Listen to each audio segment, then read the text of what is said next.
Nobody wins when the family feels. Oh, bro, he breathing. Bro, what this man breathing?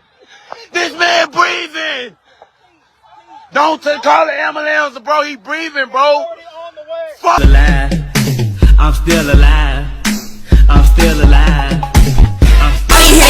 What you talking this a hat? Pull up on 24 block, I bet we leave your shit on flat. Well, you saw there. And right now we are also knowing more about an investigation that is underway as 2 people are shot in Amite. Sources tell us this happened tonight on West Martin Luther King Boulevard, and we're told they may be juveniles and that one was shot in the head, the other was shot in the stomach. The sheriff's office is helping Amite police in this investigation, but Amite police tell us they have no comment. We are working to learn more about a suspect, possible motive here, and what led up to the shooting, so we'll keep you updated on air. There was a couple things that I want to ask you from your brief statement that you just gave. You mentioned it was some phone calls being made every week. Yeah. How did that make you and your wife feel? And why do you think possibly that it was that aura going on around within the last month? Okay. When me and you talking and you like, you're a product of your environment between both. So they'll call one week, it turned out to be another J-Rock. They called the second week, it turned out to be another J-Rock.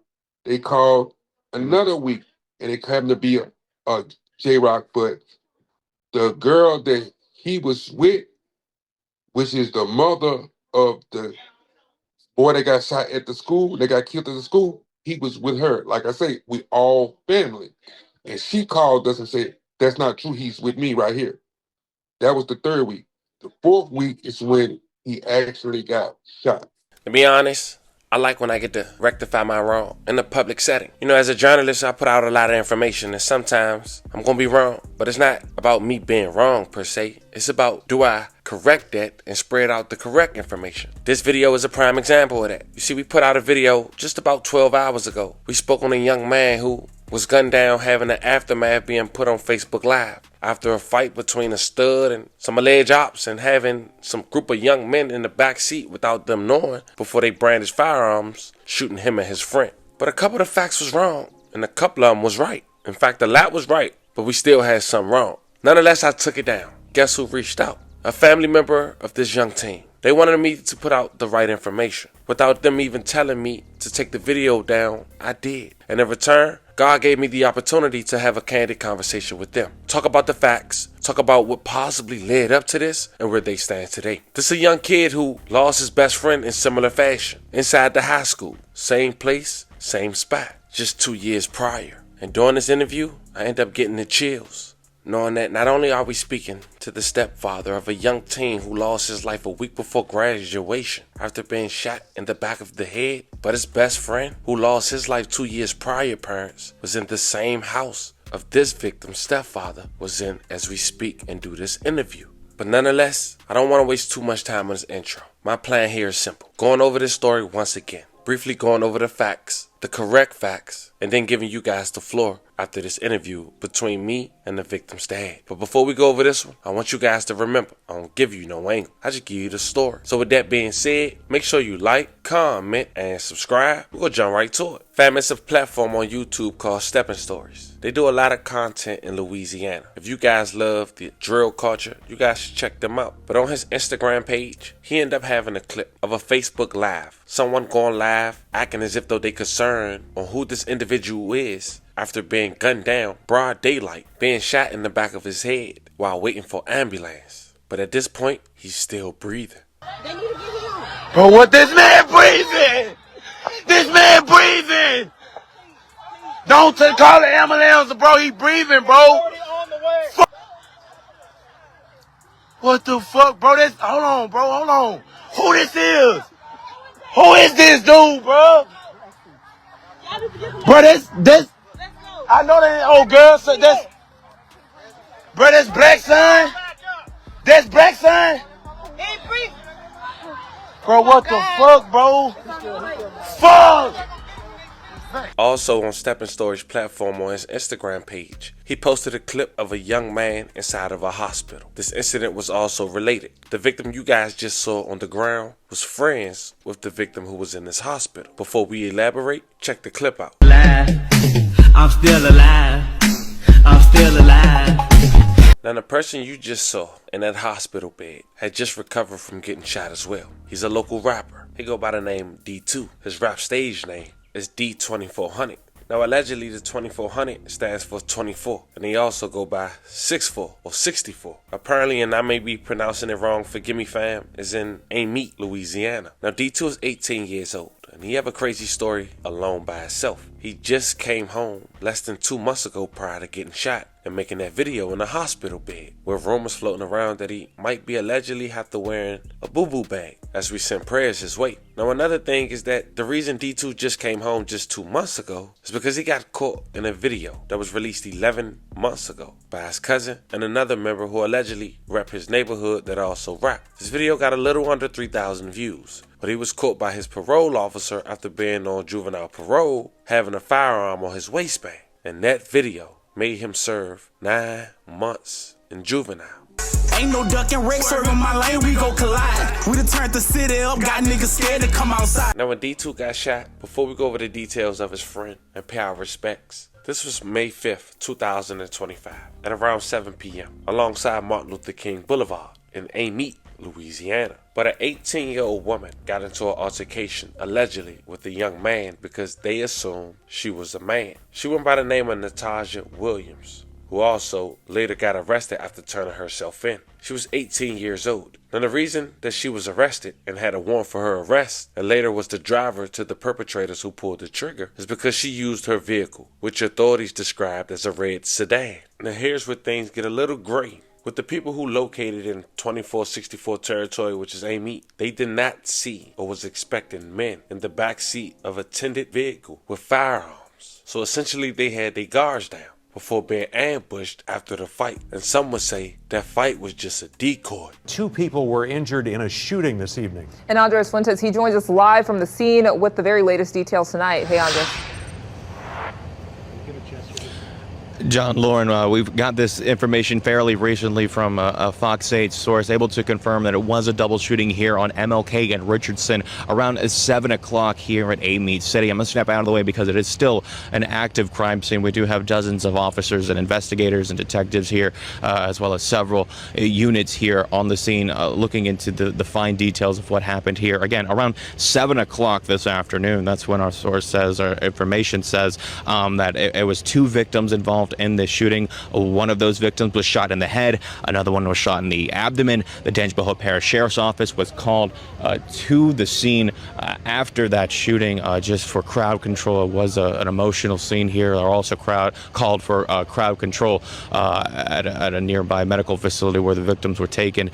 We are waiting for more information as to who those 2 victims are, how they're doing at this time. Again, a very dramatic scene, violent scene that happened here in Amite City. And once we have more information, we'll be updating you on air and online. But for now, putting live on Andres Fuentes, Fox. And the other person who was shot, as we briefly talked about, who we'll later hear from his stepfather, was Jarvis Brister Jr. He was just 17 years old. Here's a picture from his last year prom with him and his girlfriend. It seemed he was just at the wrong place at the wrong time. He played football, and he was set to go to college in Virginia. He was a week away from graduate on May 16, 2025. And talking to people, not only just his family, but also people close to the situation, far as the youngest, he wasn't in no gang life. He was just at the wrong place and affiliated with them because he grew up there. As mentioned, his nickname was J-Rock. The sad part about this story is that J-Rock lost his best friend just 2 years ago in the same place, in similar fashion inside their high school. His name was Vernon Gordon, aka VJ, just 16 years old. Here's a picture of the 2. He played football as well. May he rest in peace and love and condolences to his family. This happened in 2023. Apparently, a 14-year-old let off rounds in VJ and 2 other students. The 14-year-old, who hasn't been identified, was arrested 48 hours later, but he still managed to walk out the school. Thanks for joining us. First on News 2 at 6 o'clock, a 14-year-old accused of shooting and killing a 16-year-old outside of school Tuesday will remain in custody. That is one of several new developments we are following. A juvenile judge in Tangipahoa Parish denied the teen's bond this morning. He's accused of shooting 3 teens. One of them, Vernon Gordon Jr., died. The staff parking lot at the St. Helena College and Career Academy was full Thursday afternoon as teachers showed up for special training and begin the investigation about the events that led up to the incident. We are interviewing staff and collecting information from them regarding that allegation and will pass it on to authorities once our investigation is complete. This 2 days after 16-year-old Vernon Gordon Jr. was shot to death in the parking lot behind the school. 2 other teens also shot and injured as they were getting into a car Tuesday after school. I was walking down to football practice with a couple of my other teammates. We heard gunshot. We heard 2 gunshots at first. And then everybody got down, and then we heard some more shots. And then we all ran up to the office. The buses lined up in that same area. Sources tell WBRZ the 14-year-old shooter, who's facing numerous charges, including secondary murder, had a Glock with an extended magazine traced back to Baton Rouge. Officials released limited information on Thursday during a press conference, but confirmed they are looking into the bullying claims, something parents tell WBRZ has become a major problem since the parish closed the middle school. But we do have protocols in place, and we do take those protocols seriously, and we do what is necessary to ensure that our kids are safe on campus every day. When asked if protocols need to be changed, we also have to understand that bullying doesn't just occur at school. Bullying can also occur within the community. And with social media and all of the other avenues in which kids can communicate with each other, a lot of times schools are caught off guard. So now that you caught up on J-Rock's story, fam, check out the interview with his stepfather. Fam, it's unfortunate that we got to come during this time. So I definitely appreciate you taking the time to speak with us in such short notice. I know earlier this week, unfortunately, you and your family have suffered a major loss pertaining to your son. I want to make sure we get the information out correctly. I know I briefly did a video. Some was correct, some was incorrect. And of course, with my platform, we like to make sure even if we are wrong, we own up to it and we rectify it right away. Now, before we get into anything... Well, you wasn't all the way wrong. I just want to give you a little insight on more of what, you know. And if you don't mind, fam, you could briefly tell the audience who you are and what bring you here today. Okay, I'm Vondell Thomas. I'm Jarvis Brister's father. Right. I'm the one who raised him. His father is Jarvis Brister Sr., which is he is in his life, and we do have a co-parenting relationship. I married Jarvis's mother. Okay. And we all are together as one raising him. You know what I'm saying? It's no friction or nothing like that. We all one. May 5th, 2025, on Monday, where your son was unfortunately shot alongside his friend after an altercation. Now, we'll later get into details about that. If you don't mind telling the audience briefly, how was your son growing up? How was his character? He was a loving kid, bro. Like any other kid, he did mischievous things, but you know, kids do that. But that's what father figures are for, and mothers, to try to guide them in the right direction. He was healthy, active, you know, real friendly, he loved sports. He just was a real friendly child, you know. But you know, a parent can't be with a child 24/7. So what they do when you're not around is, you know, like I know, you know, we can't be with them 24/7. So I'm not saying he was an angel, but to me he was. And I have to be real. I can say this on record, fam. When I was doing my research, it was nothing but high praises for your son. And honestly, when it came to, you know, the quote unquote gang, they were just saying he wasn't really a part of that. He was just affiliated, you know, just like anyone else who grew up in a certain neighborhood and got family members, and it was just guilty by association. Yeah. I was just looking at his social media. It was a beautiful pictures he had with him and his prom date. Was that last year? Yeah, it was last year. May 5th, when you got that call, where was you and the family and what was going through your head? Well, I was working, but like something that day was just off. So I told my boss, which I was supposed to work a 12-hour shift, I said, bro, I'm gonna go home at 8 today. Cause it's just something wasn't sitting right with me. Like, you know what I'm saying? So I left work at 3:30. Okay. I made it home because my ride from work traffic, maybe an hour. Got home, my wife, she was there, my baby boy 13, my other son 16. And immediately I went to my other son's room and asked where Jarvis was at because I had him down there out the way because I had been hearing things. So, like I said, I had a previous house that I had in Amite, but I bought another house like 15 minutes away from Baton Rouge, Louisiana. So I moved. In the process of moving, we were moving to get him out that environment. See what I'm saying? So when I came, I had bought him a car, and he had towed the car up. So that meant he had to stay with us. He was like, I don't want to be down here. It's kind of slow down here. But I'm telling him like, hey, you need to stay down here because it's cool down here. You away from everybody, don't nobody know you. It's cool, just chill. But in the process of me being at work, he left before I got home because if I was at home, I wouldn't have let him leave like that.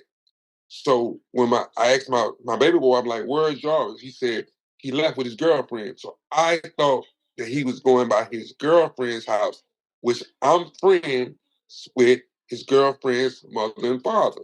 Like I said, it's a small town. Everybody know everybody. Right. So I know he's safe where he at. Okay. So maybe like 30 minutes went by, my baby boy came back to me again. He's like, I forgot to tell you that Jarvis took his clothes. But that's not nothing, off about that because you're going by your girlfriend's house, you know what I'm saying? You gotta have your clothes. Right. So me and my wife was in the room watching TV and we got the phone call. But might I tell you, in the last couple weeks, I had been getting phone calls on the weekend saying, hey, Jarvis been shot, and it turned out it'll be somebody else. And this happened like 3 weeks in a row. But this Really? particular week, this the fourth week. So I tell my wife, come on, let's go. It's urgent. We going, you know what I'm saying? Whatever. We getting phone calls. So I got a phone call say, hey, it's not him. But I'm still going because I ain't got confirmation. So I received another phone call. Hey, it is him. Okay, boom. We shoot the Amite to the hospital in Amite, which is Hood's Hospital. Hood's Hospital is not a trauma unit. You feel what I'm saying? So they had to airlift him to Hammond, Louisiana. Hammond, Louisiana is like 30, 40 minutes away from New Orleans. We between New Orleans and Baton Rouge. Okay, so they airlifted him to Hammond. So I leave Amy, go to Hammond. When I get to Hammond, he's already there. They got him in the back. They're working on him. We not getting no confirmation that he's stable. The other kid that got shot, he was stable at the other hospital, but they still brought him to North Oaks in Hammond. So at this time, I'm still thinking the worst because they ain't gave no confirmation that he's stable. So when I got the phone call, I didn't want to get my wife hysterical. So when they told me he was shot in the head, not the face, he was shot in the back of the head. So I didn't want to tell my wife at the time because we were flying down the interstate. I don't want her to get hysterical. I just tell the person that called me, hey, we on our way. I'm already thinking headshot, I'm thinking the worst. The environment we come from, 90% of the time, headshots, you know what it is. Boom. We get the hammer, whatever. We wait. They finally come out, hey, he's brain dead. So my wife not really digesting this because she don't know. But at the time, my sister was there with me, and I've been through this previously with my nephew. I had a nephew that was 15 that was in a car accident, and he went like between 2 and 5 minutes without oxygen, which left him brain dead. So I've been down this road. I'm already know what's going on, but I know they're gonna go through the process for my wife to say, "Hey, we've done everything we can do. We exhausted all the means. We've done everything we can do." You know, sooner or later you got to make that decision, and that's what led up to that. But he wasn't shot in the face; he was shot in the back of the head. But he got shot in the back of the head going back to get his friend that got shot. As he was going back to grab him, he took a shot. That's why when I text you, I said he was more so a hero than anything because he didn't leave his friend. He went back to help him and got shot. There was a couple things that I want to ask you from your brief statement that you just gave. You mentioned it was some phone calls being made every week. Yeah. How did that make you and your wife feel? And why do you think possibly that it was that aura going on around within the last month? Okay, when me and you talking and you like, you're a product of your environment. You are guilty by association. Okay? So his nickname was J-Rock. J-Rock is a real popular nickname. So my son is real popular. Football, girls, all the things teenage boys do. You know what I'm saying? So the 3 previous weeks, one week we had a festival, one week we had maybe it was like Mardi Gras or something like that. Just events in the city. You know what I'm saying? Baton Rouge and New Orleans. We stay in between both. So they'll call one week, it turned out to be another J-Rock. They called the second week, it turned out to be another J-Rock. They called another week, and it happened to be a J-Rock, but the girl that he was with, which is the mother of the boy that got shot at the school, that got killed at the school, he was with her. Like I say, we all family. And she called us and said, "That's not true. He's with me right here." That was the third week. The fourth week is when he actually got shot. And I kept telling him, I'm like, "Bro, I've been in the streets. It's warning before destruction. Slow down because these phone calls, one of them gonna turn out to be that phone call." You know what I'm saying? It's warning before destruction. That's period, point blank. If you know, you know. Simple. I also want to go over the school situation, but prior to that, you mentioned you guys got to the hospital. You was trying to keep your wife calm. I can only imagine how you was keeping your composure and trying to hold it in. But then it's this Facebook Live, man. Yeah. Somebody, acting like they concerned, showing too much. Or when did you guys were aware of that Facebook Live? It actually got sent to us in the process of going to the other hospital. And that really touched me. But I know how people are these days with social media and this op situation, what they got going on. But what I want to tell you is in Louisiana, I don't know how it is in DC. I know in Chicago they got the GDs, BDs, respectfully. California, Crips and Bloods, respectfully. But down here, we do hoods. You feel what I'm saying? But in this small town, everybody know everybody. You know what I'm saying? I promise you, these kids, this is nothing, a conversation that parents couldn't have to avoid all this. Simple. Because everybody know everybody. It's a small town.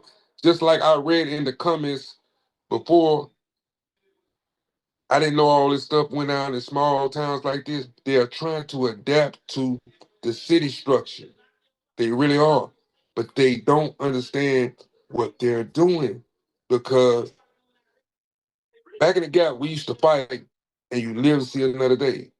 Now, you gone, that's it. Right. There ain't no coming back.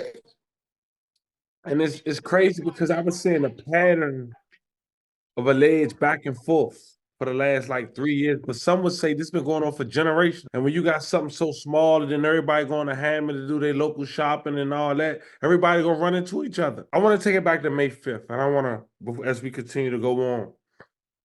This is what I heard, and upon doing my research, this is how this went down. It was an altercation. It was a fight. Now, it was reports that it was between females, and they end up having some men in the backseat of a attended vehicle who the people in that neighborhood didn't know they was actually there. After that altercation, shots went off, leaving 2 people struck. J-Rock, of course, may rest in peace, and his friend. Is there any truth to that scenario and alleging that that wasn't even full J-Rock? And That's exact. When I text you like you had some things correct, that's exactly correct.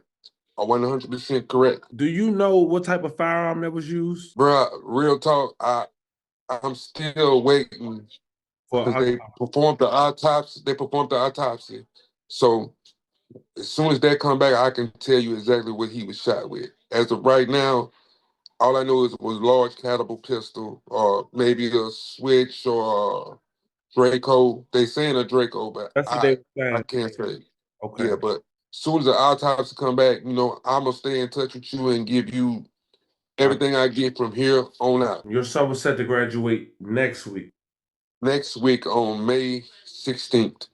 May 16th. He had a full 4-year scholarship to Virginia of Lexington.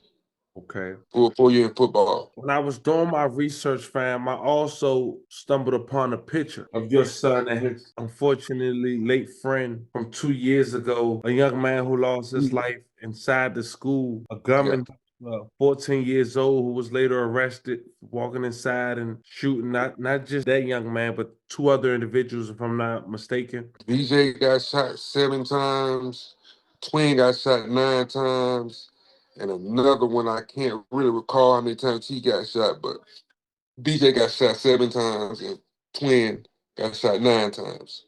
May VJ rest in peace. He didn't make it, and it was crazy to know that situation happened inside the school. Looking at the reports, knowing that his parents also worked there, I can only imagine what they was going through. His parents are here now. They're here right now.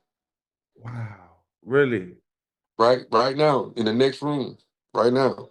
Please send my condolences their way as well, fam. How was that situation during that time? Fam, I'm gonna tell you, like, if a person would have told me, like, because these kids, bro, I can send you pictures from when they were young. These kids grew up in my house. My kids grew up in their house. That's a close-knit family, how we are. So when that happened, if you would have told me that almost less than 2 years later, I would be burying my son, which is his best friend, I wouldn't have believed it. But like I said, when I talked to them, I'm like, man, we going back down the same road again. 2 best friends, BJ, JJ. I have pictures of them from babies up to 16, which he passed when he was 16, and JJ 18. It's about to be 2 years coming up. We in there right now before we got on this, reminiscing about them, talking about them. It's hard to fathom the chain of events that's taking place. Fam, do you think this is a part of a larger cycle of violence? Yeah, it is. It is. Fam, listen what I'm telling you. This is a small town. This isn't Baton Rouge. This isn't New Orleans. This isn't Shreveport. This is not Lafayette. This is a small town. Google the population. It's so small to the point where almost everybody almost kin some type of way. You almost can't mess with nobody around here because some type of way you might be kin. You know what I'm saying? That's how small of a town. But the internet and them, and I'm not against no NBA young boy. They love young boy. They love King Von. But Them guys millionaires, bro. Right. They making their money. Everybody ain't meant to be rappers. Everybody not gonna be millionaires. But you taking on this gang violence and these gang ways, but you don't understand you destroying each other. This ain't even gotta be this way. You know what I'm saying? Stop, they say stop the violence, but they're doing things like, you know how in Chicago they taunt their ops? Right. You know, Yeah. did you see the video of the guy that was in the bed that got shot with my son? I don't know if Yeah, they yeah, they yeah, yeah, edited yeah. it. I put that. Yeah, and it's going to be in this video as well. When you talking about, because I wanted to, that was one of the questions I wanted to ask you. Did you see that video of the young man who made it? I seen the video, and I don't know if they like edited that video or if they really did that video, but that's called taunting the ops, really. But what I'm saying is, how can you taunt someone and Someone lost their life. you're in a hospital and you're still fighting for your life? You're not 100% out of the water with this. Right. So I like ran into a bunch of my son friends today, and I'm telling them like, say, bro, I don't want to go to no more funerals. Would y'all please stop? Let it stop here. I don't want no retaliation. I don't want anything. I want y'all to let these kids rest in peace. It hurts too much to keep doing the same thing. I helped my friends bury their son BJ. Now they're helping me bury my son JJ. It's gotta stop somewhere. But the sad reality of it all is not gonna stop. It's not. When I looked into, a little bit into DJ situation, I saw he just came home like less than 2 months ago. I heard that. I don't know him personally, but I did hear he just came home. A close person to his camp confirmed that, and that's how I was able to know that. But I also was able to look up some of those records. Of course, I wasn't able to pull them up, but they was given to me because he was a juvenile, and he got arrested for having a firearm in a music video that was less than 3,000 views. And I heard that his parole officer or Yeah, probation officer he violated violated him. parole, Yeah. having a firearm in a music video for something that's less than 3,000 views. Less than 3,000 views cost you your freedom. Cost you 9 months of your freedom. It don't make no sense. It don't make no sense. In less than 2 months, he gets shot, but then he say, "I'm still alive." I hope this a wake up call. Myself, I'm with you on that, fam, because I'm like, bro, like, you dodged death. That should be a wake up in itself. You know what I'm saying? But like I said, I personally don't know him. I I don't. I don't know him. If I could talk to him, I would tell him, hey, we just lost Jarvis almost 2 years ago. We lost BJ. This ain't the road you want to go down. Because I promise you, I told my son and I tell my other sons, because I have 4 other sons. My oldest son is 27. He just come home from doing 3.5. Hey, bro, that ain't the place you want to be, bro. It ain't. You got 3 beautiful kids. Be there for them, and that's just it. I came out the streets, bro, because I know it's a one-way street, dead or alive. So I never wanted my mother to stand over me and feel the way I'm feeling right now. Right. I don't want that for her. I don't. And they shouldn't want that for their mother or father. You guys decided to make that tough decision as a family. How was that moment? Well, with that situation, I had to let his mother and his biological father make that call, because I just, with the respect I have for his father, That's big. I felt like I would be overstepping my boundaries, even though I raised him since he was 3. But the respect I have and the respectful person that I am, I'm going to let y'all, as a mother and father, make that decision. But I'm going to support you in what you're doing because at this time, he was really brain dead. So with being brain dead, that's it anyway. The facts. So I let them make that decision, which was a hard decision, but I personally myself didn't want to see him just lay there. That's just me because I always told my mother if something happened like that, don't hold me up. If it's no possible way and the doctor's telling you I got 0% brain activity, just let me say a prayer and let me go. You know, it's everybody got a day. You got to go Everybody either got a way day. it goes. That's right. Yeah. Fam, an arrest came. Now, if people not paying close attention, they would know that arrest may not necessarily be the arrest people looking for at the moment. Now, And it's not. right. And it's not.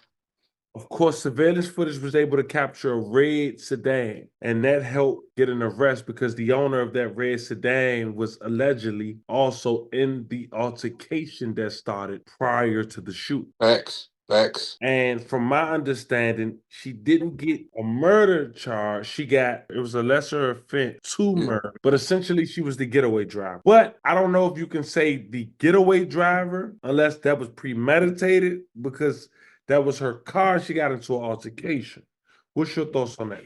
Well, from my knowledge, she turned herself in, which turning herself in probably helped her get a lesser charge. And I'm probably pretty sure she's cooperating if they gave her a And a lot lesser of people charge. cooperating right now. Yes, it is. I'm gonna speak on the cooperating part.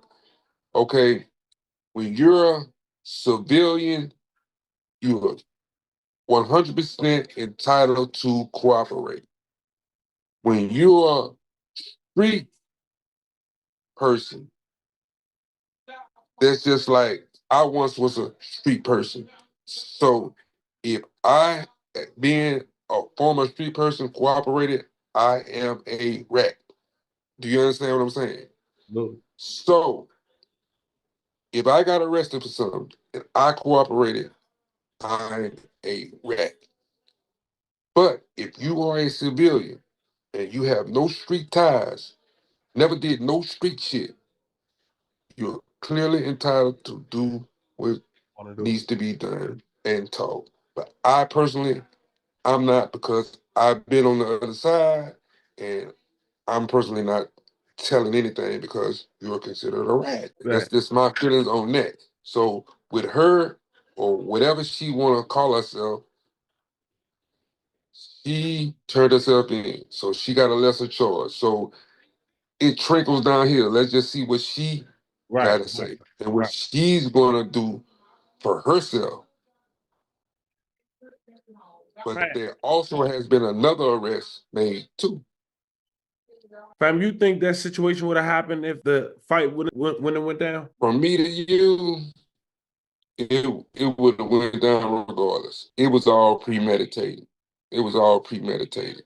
It was planned out. It was. From my knowledge, the fight was just a decoy for the bigger picture. You know. I'm praying for you and your family, even the family, of your son's best friend.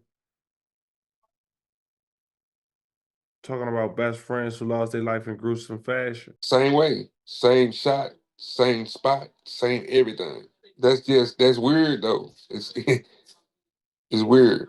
Like two best friends leave here the same way, same shot, same place. Fam, if it's anything the public could do to try to send support, show love, is it any way they can? Well, as far as me and my family go, we got it. You know, we okay. The thoughts and prayers is enough for us. Everything else is taken care of. We just need to stop the. We just don't need no more kids to die. That's all I ask. Just stop. You know, look at the bigger picture. These kids ain't even making 21. Like they're not even living. They're not even having lives. Like when I was 17 and 18, I went to college and enjoyed myself, man. Like you don't even much know what you're missing at a historical black college. I went to Southern University. Enjoyed, I'm talking about really enjoyed the college experience. And that's what I was trying to get him to do. Like, man, just go. I promise you, you're gonna enjoy yourself. I promise you, you're gonna love it. Most of the people that graduate are the ones that go to school that really didn't want to go and end up graduating and end up enjoying it and loving it. Just, just live, bro. Live to see another day. That's all. Fam, I appreciate you on your time, man. As more developed with this case, man, I know we're gonna stay in touch. I just want to send love and prayers to you and your family, man. And It's gonna be a process, bro. So yeah, I know for sure I'm gonna stay in touch with you for sure. until it until the dust clears. Right? Until the dust clears. What I'm hearing, family, it's like it's a cycle of violence, man. They going on diss raps and all that for little to no views. I mean, it ain't worth it, bro. You're not even getting views. Like you need to try to invest in yourself. Say it like that. Get your views up. Get your hustle up. You know what I'm saying? Get your money up. It take money to make money. And we know this. Man, I appreciate you, man. Feel free to contact us anytime, man. We definitely gonna stay in touch. Tell the family I say hello. Okay. As soon as I hear anything, but you know, I'm on you. You know what I'm saying? Definitely. I'm I a appreciate fan. it. I'm gonna put this one out first to let the audience see because I wanted to take the last one down to make sure we got everything on the up, especially. Hey, and I respect you so much for that, bro. Like, look, I didn't even have to ask you. That's how I know you're a real one, and I respect you for that, bro. That just was a real thing you've done. You will always be real in my eyes. Absolutely. I'm always gonna be a fan, and I'm always gonna be subscribed. It mean a You lot real to me, one. fam. I don't take that for granted. I appreciate that. That's love. I appreciate that. Yeah. We out, fam. Yeah. I'll top it up with you. Talk to you. Later. Now, as we head out of here, we do want to say rest in peace to every fallen victim of this story. Love and condolences to you guys' families. Also, want to send love and prayers to everyone who was affected by the story we just talked about. It's an unfortunate situation. Want to give a thank you once again for Mr. Thomas stopping past to speak to us. But there you have it, fam. This was the story of a Louisiana teenager who lost his life just a week prior to graduation, in similar fashion as his best friend just 2 years prior. Let me know how you guys feel about this one in the comments. Don't forget to like and subscribe. Until then, I'll catch you guys on the next one.